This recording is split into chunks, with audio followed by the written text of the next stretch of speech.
I had 3 minutes of perfect private freedom before my life as a ghost ended forever. And I didn't realize the devil was watching from the front row. The Moonlight Lounge breathes with the heavy scent of expensive bourbon and secrets. The velvet curtains drank the light, the brass fixtures gleamed like fool's gold, and the slow jazz from the jukebox smoothed over the jagged edges of the men who came here to disappear. Outside, the city's rain drummed a relentless rhythmic beat against the pavement, but inside the air was thick, heavy, electric. My heart hammered against my ribs as I moved to the center of the empty floor, my apron abandoned on a bar stool. I wasn't just dancing. I was exhaling a life of being invisible, my body swaying to a melody only I seemed to feel. I closed my eyes, letting the music wrap around me like a second skin, unaware that the darkness in the corner booth had eyes. Cold, calculating eyes. I lost myself in the rhythm, spinning into a world where I wasn't just a waitress with a mounting stack of bills. Then, the music snapped off. The silence that followed wasn't empty. It was a weight, a physical pressure that made the hair on my arms stand up. I turned toward the back booth like a lamb realizing it had wandered into a wolf's den. The silence following the music's end was so absolute I could hear the faint hum of the refrigeration units behind the bar. It was a cold, clinical sound that stripped away the lingering warmth of my dance. I stood in the center of the floor, my chest heaving, feeling the sweat cool instantly on the back of my neck. I didn't look toward the corner booth immediately. I couldn't. To look was to acknowledge that the sanctuary I'd built for myself at 2 a.m. had been violated. Beautiful. The word wasn't shouted, it was exhaled, a soft rasp that carried more authority than a scream. My gaze drifted toward the shadows. Kang Jun's sock didn't move. He sat with a stillness that felt predatory, his hands folded atop the dark mahogany table. Even in the dim light, the sharp lines of his suit and the glint of a silver watch suggested a level of power that didn't belong in a place this quiet. He leaned forward slightly, the light finally catching the obsidian depth of his eyes. He didn't look at me like a customer looks at a waitress. He looked at me like an appraiser looks at a rare diamond, calculating its worth, looking for the flaws, and deciding where to keep it. He didn't speak to me again. Instead, he made a slight, almost imperceptible nod toward the man standing like a monolith behind him. "Bring her to me," Jun-sok ordered. His voice was melodic, composed, and utterly terrifying in its lack of doubt. He didn't ask, he didn't invite. He simply stated a new reality. The monolith moved. Han Dae-hyun stepped out of the darkness, his presence an iron weight that seemed to displace the very air in the room. He was a wall of black fabric and silent intent. Every step he took toward me felt like a door closing behind me, locking the life I knew on the other side. I backed away, my heel catching on the edge of a floorboard. "The bar is closed," I managed to say, my voice sounding thin and foreign to my own ears. I was just leaving. Dae-hyun didn't stop until he was mere inches away. He didn't touch me, but the sheer proximity of him, the scent of rain and cold steel, was enough to pin me in place. He was the enforcer, the physical manifestation of the boss's absolute will. "Mr. Kang does not like to repeat himself," Dae-hyun said. His voice was a low rumble, devoid of malice, but filled with a finality that made my knees weak. He gestured toward the both, a polite invitation, backed by the unspoken promise of force. I looked back at my apron draped over the bar stool, a symbol of the safe girl who worked for tips and studied in the break room. That girl was gone. As I walked toward the corner booth, guided by the silent shadow of the enforcer, I realized the jukebox wouldn't be the only thing playing a scripted tune tonight. The dance was over, and the game had begun. The walk to the VIP booth felt like a march across a vast frozen tundra, despite the heavy heat of the lounge. Dae-hyun trailed a half step behind me, a silent pressure that ensured there was no turning back. As I approached the mahogany table, the air grew thinner, cooled by the literal and figurative presence of the man waiting there. Kang Jun was an island of terrifying composure. While my heart was a frantic bird battering against my ribs, he sat in a state of absolute marble stillness. His skin looked porcelain smooth under the amber lights, and his dark hair was styled with a precision that bordered on lethal. Up close, the sheer scale of his authority was suffocating. He didn't just occupy the space, he dominated it. "Sit," he said. It wasn't a request. I sank into the leather seat opposite him, feeling the plush material swallow me. I felt small, my skin looking like deep mahogany against the cream-colored upholstery, a stark contrast to his pale, sharp features. My hands were tangled in my lap, trembling with heat I couldn't suppress, while his hands remained flat on the table, as steady as a dead man's. "You dance like a woman who is used to being alone," he murmured, his gaze tracing the line of my throat, "or a woman who thinks no one is worth to view." "I was just finishing my shift, Mr. Kang," I replied, my voice catching. I tried to summon the calm strength I usually use to deal with rowdy patrons, but it withered under his stare. "I didn't realize anyone was still here." "I am always here, Ariel." The way my name rolled off his tongue, soft, precise, and dangerously intimate, sent a shiver crawling down my spine. "I have watched you for 3 months. You move through this room like a ghost, efficient, quiet, invisible. But tonight," he leaned forward, the scent of expensive sandalwood and cold rain hitting me. "Tonight, the ghost caught fire." He reached out, his fingers stopping just an inch from my wrist. He didn't touch me, but I could feel the coldness radiating from him, a glacial chill that sought to extinguish the frantic warmth of my blood. "You are a rare thing," he continued, his voice dropping to a low, hypnotic frequency. "A creature of empathy in a room full of sociopaths. It's a dangerous weakness to have in a city like this." "I'm just a waitress," I whispered, desperate to cling to the safety of my title. A ghost of a smile touched his lips, but it didn't reach his eyes. "Not anymore. You've been seen, and what I see, I claim." Behind me, the enforcer shifted his weight, a subtle reminder that the exit was blocked. I looked from Jun-suk's predatory gaze to the dark lounge beyond, realizing the safe shadows I had once danced in were now a cage.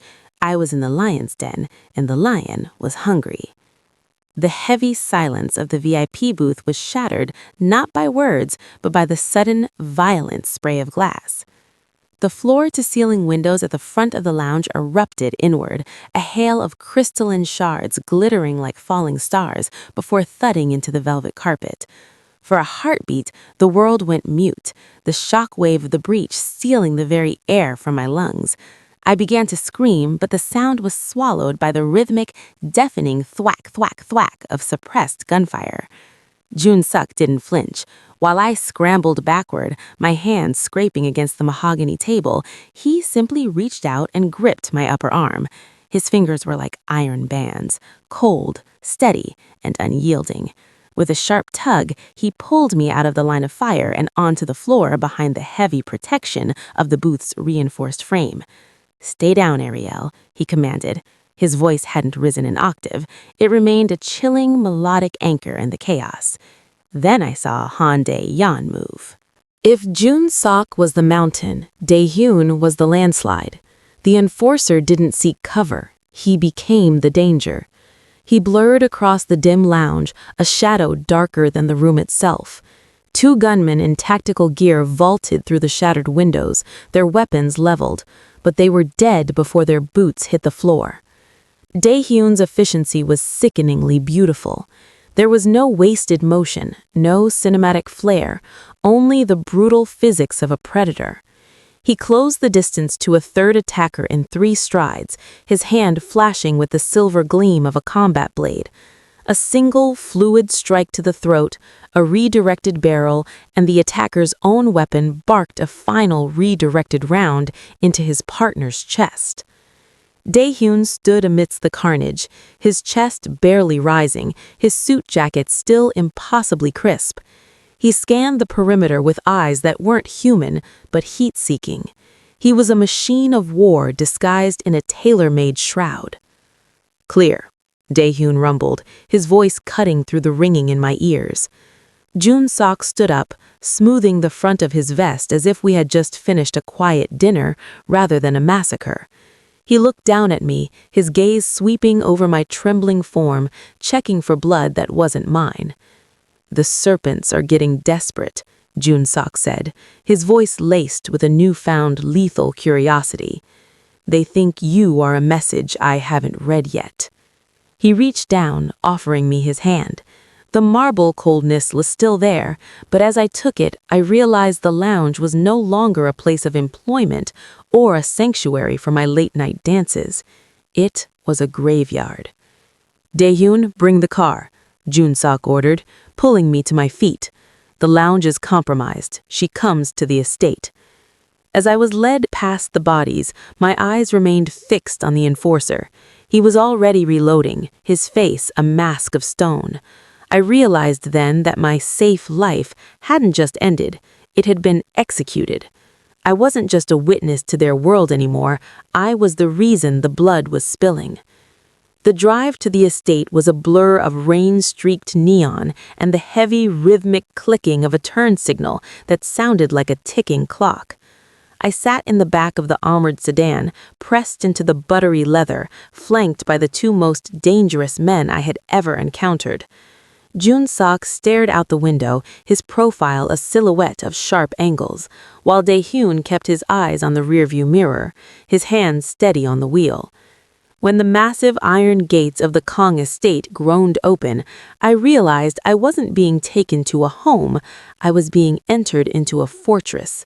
The house was a monolith of glass and concrete, perched on the edge of a cliff, overlooking a sea that churned with the same restless energy I felt in my chest. "You will stay in the East Wing," Jun-sok said as we stepped into a foyer that smelled of white lilies and ozone. The floor was polished obsidian, reflecting the high vaulted ceilings like a dark lake. Everything you require, clothes, medicine, food, has already been arranged. You want for nothing. He gestured to the sprawling space, a masterpiece of minimalist luxury that felt utterly hollow. I walked to the floor-to-ceiling windows, looking back at the long, winding driveway that disappeared into the darkness. There were no lights from the city here, only the flashing red pulse of the security perimeter. "And if I want to go home?" I asked, my voice echoing against the cold stone. "If I want to see my family?" Jun-sok moved toward me, his footsteps silent. He stopped just close enough for me to feel the radiating heat of his body, a sharp contrast to the air-conditioned chill of the room. He reached out, his thumb grazing the line of my jaw, a gesture that was almost tender, yet felt like a brand. "Your home is a target, Ariel. Your family is safe only as long as the world believes you are a ghost again." He leaned in, his voice a low, possessive vibration. "Out there, you are a waitress caught in a crossfire. In here, you are protected.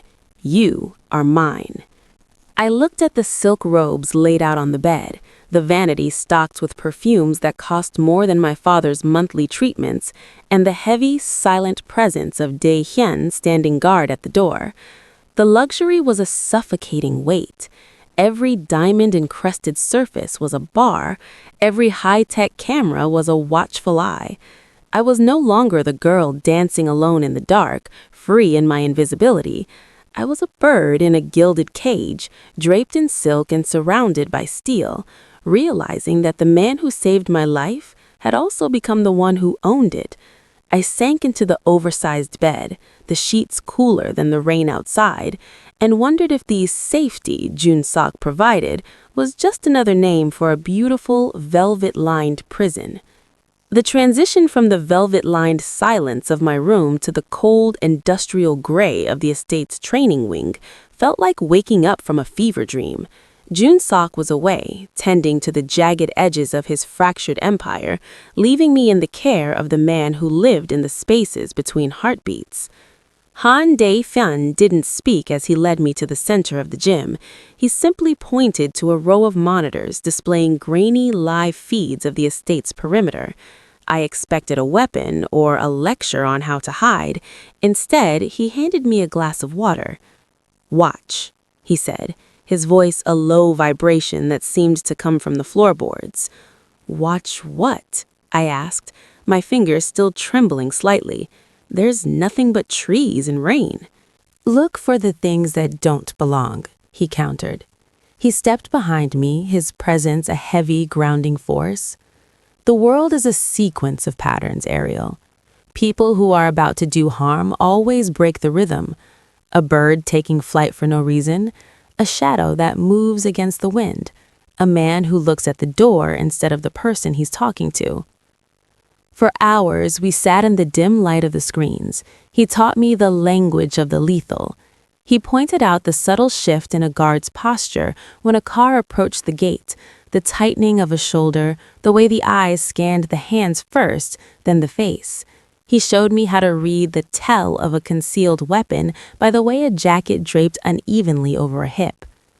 As the afternoon bled into a bruised purple evening, the fear that had been a constant sharp stone in my throat began to grind down into something else, something useful. "Why are you helping me?" I asked softly, my eyes fixed on a monitor showing the back garden. "You're his enforcer. You're supposed to guard the cage, not teach the bird how to see the hunters." Dae-hyun was silent for a long moment, his gaze fixed on the same screen. "The boss wants you protected," he finally said. "But a woman who sees the threat before it moves is harder to kill than one who simply waits to be saved. In this house, innocence is a liability. Awareness is survival." He reached out, adjusting the angle of my chin toward a specific camera feed. His touch was clinical, devoid of Jun Sok's possessive heat, yet there was a strange, silent empathy in it. He recognized the ghost I used to be, and he was methodically turning that invisibility into a weapon. By the time the moon rose over the cliffs, I realized a shift had occurred. I was no longer just looking at the luxury around me. I was dissecting it. I noticed the blind spot in the hallway and the way the heavy drapes in the library could muffle a scream. I was learning to breathe in the dark, and for the first time since the night in the lounge, I didn't feel like a victim. I felt like a student of the storm. The moon hung low and swollen over the jagged cliffs, casting long skeletal shadows across the library where Jun Sok sat alone. He wasn't reading. He was staring into the embers of a dying fire, a glass of amber liquid untouched in his hand. I entered the room quietly, my footsteps muffled by the thick Persian rug, using the silent approach Dae-hyun had praised earlier that day. "You're learning," Jun Sok murmured without turning around. The marble coldness was still in his voice, but there was a crack in the foundation, a weariness I hadn't seen before. I sat on the ottoman near his chair, the warmth of the fire a sharp contrast to the chilling stories of his violence that echoed through the hallways.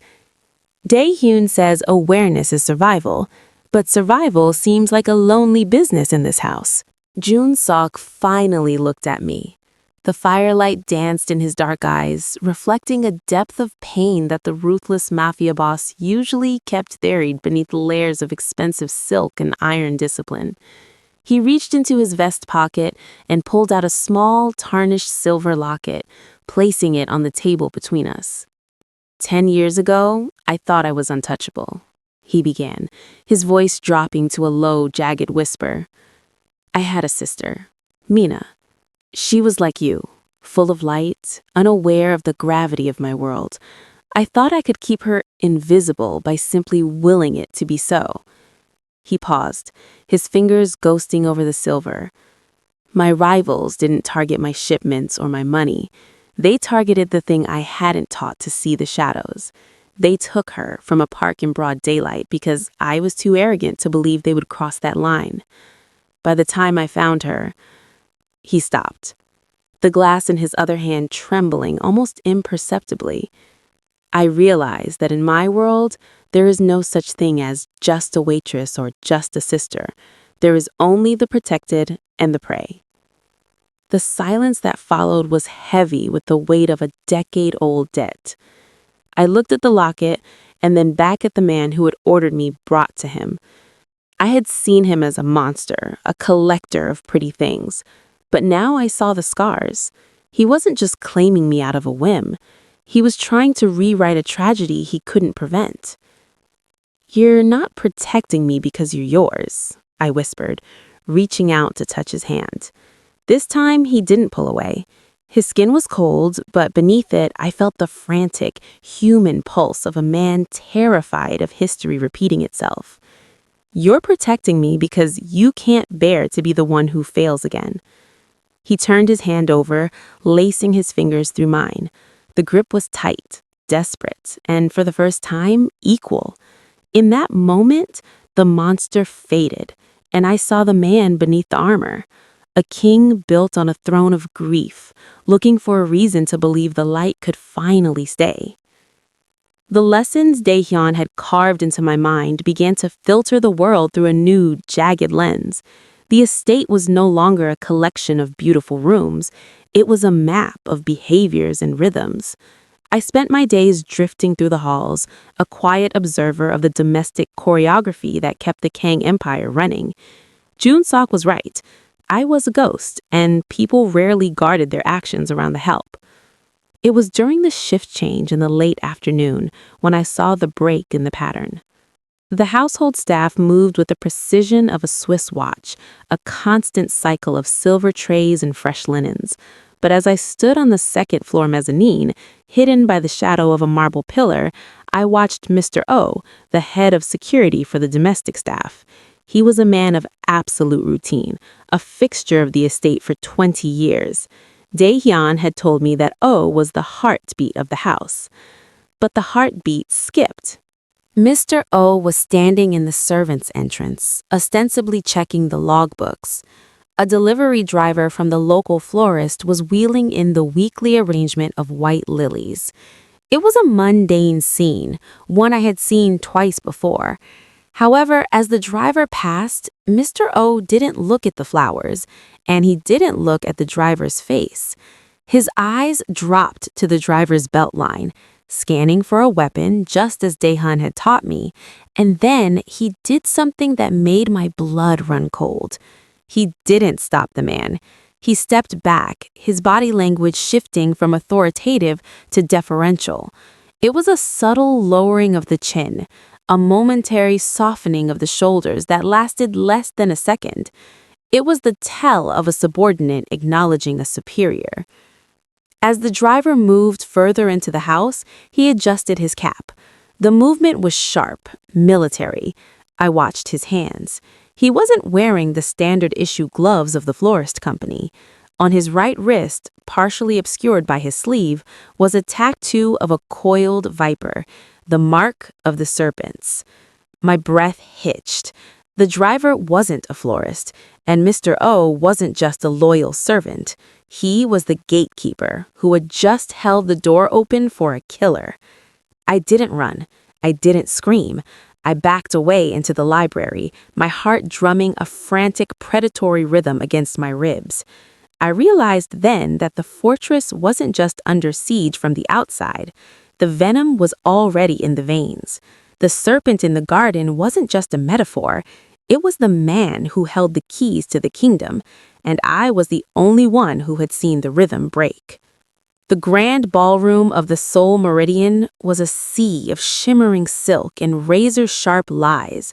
Crystal chandeliers hung like frozen explosions overhead, casting a fractured light over the city's elite. I moved through the crowd not as the waitress who had scrubbed floors, but as a masterpiece of Jun-sok's creation. My dress was a slip of midnight blue satin that clung to my skin like water, and the diamonds at my throat felt like cold, heavy promises. I was the velvet trap. Every eye in the room followed me, the mysterious woman on the arm of the most dangerous man in Korea. I could feel the heat of their curiosity and the sharp edge of their judgment. But as I leaned into Jun-sok, I wasn't looking for admiration. I was looking for the break in the rhythm. "Keep them looking at you, Ariel," Jun-sok whispered into my ear, his breath a ghost of sandalwood against my skin. I smiled, a practiced porcelain expression, and led him toward the center of the floor. As the orchestra began a sweeping, mournful waltz, I caught sight of Mr. O near the service entrance. He was positioned perfectly, a silent sentry for the coup that was supposed to happen tonight. Across the room, the florist from the garden stood in a waiter's uniform, his hand hovering near his waist. I spun in Jun-sok's arms, my laughter ringing out like silver bells, drawing every gaze. I was the distraction, the bright light that blinded the snakes. In the periphery of my vision, I saw the blur of black fabric. Han Dae-hyun moved through the service corridors like a ghost made of iron. While the serpents waited for the signal to strike, the enforcer was systematically dismantling their perimeter. A muffled thud behind a velvet curtain, a quick, silent struggle in the shadows of the balcony. The tension in the room was a physical weight, a wire stretched until it hummed. Then the signal came. Mr. O reached for his radio, his eyes locking onto Jun-sok's back. "Now," I whispered. I didn't flinch when the lights flickered. I didn't scream when Jun-sok pivoted, his hand moving with the speed of a striking cobra. Before Mr. O could draw his weapon, a single muffled crack echoed from the mezzanine, Dae-hyun's calling card. The waiter with the viper tattoo lunged forward, but I was no longer the lamb.